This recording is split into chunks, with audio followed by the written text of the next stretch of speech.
அதனை நான் அப்புறப்படுத்துவதே முழு மூச்சு அப்படின்னு சொல்றேன். திமுகவும் காங்கிரசும் ஊழல் கூட்டணி, அதை வீழ்த்துவது ஊழல் கூட்டணி, அதை வீழ்த்துவதுதான் என்னுடைய முழு முயற்சி அப்படின்னு சொல்லி பிரதமரே சொல்லியிருக்காரு. பிரதமர் என்பது அவர் எந்த கட்சியை சார்ந்தவராக இருந்தாலும் நம்முடைய மதிப்புக்குரியவர், மிகப்பெரிய ஸ்தானத்தில் இருக்கிறவர். அவர் இப்படிப்பட்ட ஒரு சிறிய வார்த்தைகளை பூஜித்திருப்பது அவ்வளவு பெரியவருக்கு அழகல்ல. தேர்தல் பத்திரம் வெளியிட்டாங்களே சார், அதுல அதிக அளவு முறைகேடு நடந்திருக்கு அப்படின்னு சொல்றாங்க. அதுல இடியும் வருவாய்த்துறையும் சோதனை செய்ததற்கும் எங்களுக்கும் சம்பந்தம் இல்லை அப்படின்னு சொல்லி நிர்மலா சீதாராமன் நேற்று ஸ்டேட்மெண்ட் சொல்லியிருக்காங்க. அதுக்கெல்லாம் பதில் சொல்றாங்க.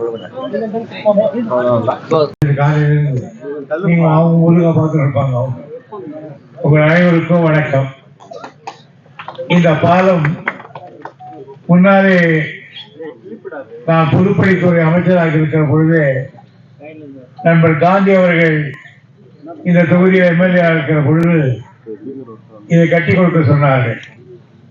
அப்பொழுது ஒரு 3 கோடி ரூபாய் ஒரு சிறிய பாலத்தை கட்டி கொடுத்தோம். கிட்டத்தட்ட அது 15-20 ஆண்டு காலம் தாக்கு பிடித்தது.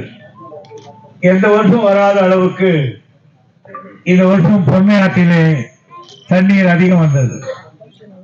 ஆகையினாலே பொன்னையாற்றிலே இருக்கிற அந்த மதகுகள் கூட உடைந்து போய்விட்டது.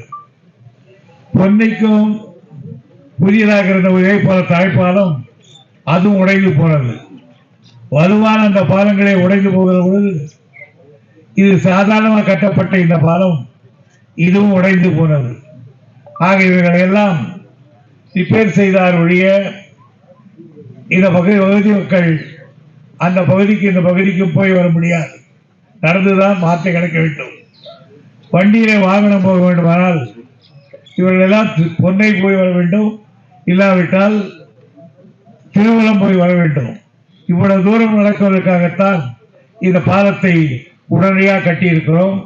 இந்த பாலத்தை எங்களுடைய செயலாளர்கள் சொன்னதை போல் எவ்வளவு வெள்ளம் வந்தாலும் இந்த பாலம் இனி அசையாது.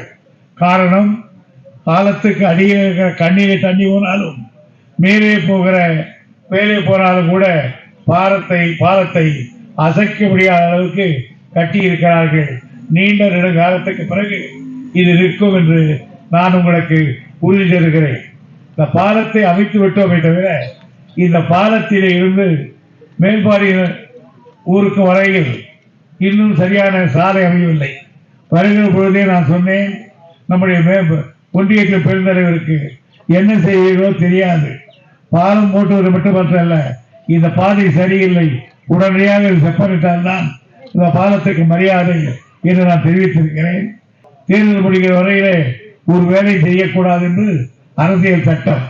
ஆகியனால் இந்த தேர்தல் முடிந்தவுடன் உடனடியாக 10 நாட்களுக்குள் இந்த தேர்தலை இந்த பகுதியிலே இந்த பாலத்தை இந்த சாலையை அமைக்க வேண்டும் என்று நான் ஒன்றியங்களுடைய பெருந்தலைவர் வேல்முருகன் அவர்களை நான் கேட்டுக்கொள்கிறேன்.